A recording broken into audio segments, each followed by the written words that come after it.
நான் உன்னை சாதாரணமா நினைச்சிட்டேன். நீ இவ்வளவு சீக்கிரம் வளர்ந்து வந்து என் முன்னாடி நிப்பேன்னு எதிர்பார்த்த.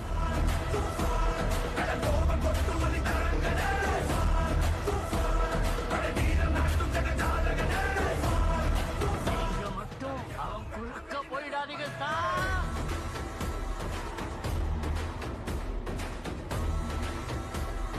பையன் மேல ஒண்ணு கை வச்சிடலையே. என்னைய கேக்குற? விஷயம் பெருசா இருக்குண்ணே. துறையண்ண பையன்.